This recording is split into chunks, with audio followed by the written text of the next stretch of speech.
सप्ताह हम बात कर रहे हैं ज्वाइंट फैमिली पे। आज हमारे देश में ज्वाइंट फैमिली टूट रहा है, यानी एकल परिवार का दौर चल रहा है और संयुक्त परिवार बिल्कुल तरह बिखर रहा है।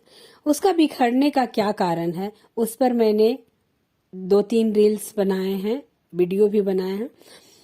आज मैं बात करूंगी अपने ही देश की प्रधानमंत्री इंदिरा गांधी के घर के बारे में, जो एक देश चलाने वाली प्रथम महिला प्रधानमंत्री थी, लेकिन उनका घर उनसे नहीं संभला, जिसका सबसे बड़ा कारण था सास बहू का टकराव। तो चलिए आज हम बात करते हैं अपने देश। आपातकाल के बाद 1977 में इंदिरा गांधी सत्ता से बेदखल कर दी गई।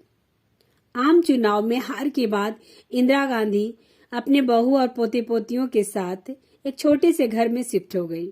उस दौर में संजय गांधी की पत्नी मेनका गांधी सूर्या मैगजीन निकालती थी। अपनी सास के विरोधियों को किनारे लगाने में मेनका ने कोई कसर न छोड़ी।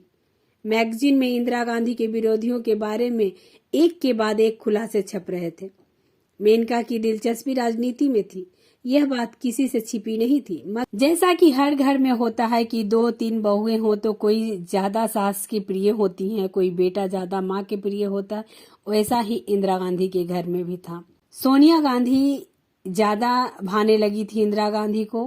खाने के मेनू से लेकर साड़ी चुनने तक में इंदिरा सोनिया से मदद लेती। उस छोटे से घर के भीतर गांधी परिवार में बड़ी दरारें पड़ने लगी। सोनिया गांधी को सास से मिल रहे प्यार मेनका की समझ से परे था। 1980 में संजय गांधी की अकस्मात मृत्यु के बाद टकराव बढ़ गया। 1982 आते आते नौबत यहाँ आ गई कि मेनका को घर छोड़ना पड़ा। गांधी परिवार में सत्ता की लड़ाई 1980 में से काफी पहले शुरू हो चुकी थी। संजय की मौत के बाद घर की बात बाहर आ गई।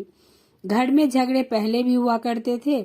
एक बार तो मेनका इतनी नाराज हो गई थी कि उन्होंने घर छोड़ने का फैसला किया था, लेकिन किसी कारण वो रुक गई। इंदिरा गांधी कई मोर्चे पर चुनौतियों से जूझ रही थी, मगर सोनिया की तारीफ का कोई मौका नहीं छोड़ती थी।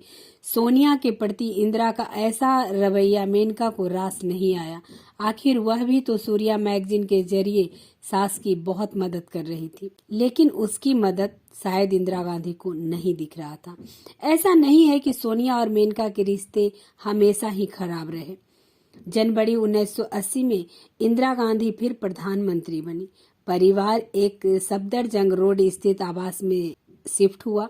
उस दौरान मेनका गर्भवती थी। सोनिया ने उनका खूब ख्याल रखा। 13 मार्च 1980 को वरुण गांधी का जन्म हुआ। तनाव था, मगर उतना नहीं कि कोई बड़ा कदम उठाया जाए। लेकिन दिसंबर 1980 में संजय गांधी की विमान हादसे में मौत के बाद सब कुछ बदल गया। संजय गांधी ने अध्यावती चुनाव में मेरठ लोकसभा सीट पर बम्पर जीत दर्ज की थी।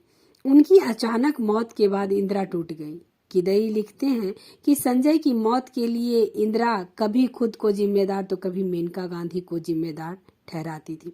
जैसा कि हर आम घरों में होता है कि जब कोई घटना या दुर्घटना घट जाती है तो उसका सारा श्रेय बहू को दिया जाता है, उसके भाग्य को कोसा जाता है। उस तरह का ही इंदिरा गांधी ने रवैया अपनाया और अपनी बहू को कोसने में कोई कसर नहीं छोड़ी। अब राजीव गांधी का दबाव बन रहा था कि वह फ्लाइंग कैरियर खत्म कर दे। राजीव ऐसा करने के मूड में नहीं थे, लेकिन मां के साथ रहने के लिए छुट्टी ले ली। उधर मेनका स्वाभाविक रूप से खुद को संजय के राजनीतिक उत्तराधिकारी के रूप में खुद को देख रही थी। मेनका गांधी की राजनीति में आना सोनिया को नहीं भा रहा था। सोनिया ने पुरजोर विरोध किया। 1980 के बाद पीएम आवास में झगड़े बढ़ गए। इंदिरा और मेनका छोटी छोटी बातों पर ऐसे लड़ते जैसे आम सास बहुओं की झगड़ा होती है। खुशवंत सिंह ने अपनी आत्मकथा में लिखा है कि अनबन इतनी बढ़ गई थी कि दोनों एक छत के नीचे रहना मुश्किल था। 1982 में मेनका ने प्रधानमंत्री आवास छोड़ दिया। मेनका ने अपने अलग अकबर अहमद के साथ मिलकर राष्ट्रीय संजय मंच नाम से पार्टी बना ली। इसी के साथ इंदिरा के घर में मेनका की वापसी के रास्ते बंद हो गए। महज दशक भर पहले जो परिवार हंसता खेलता और खुशहाल था, वह बिखर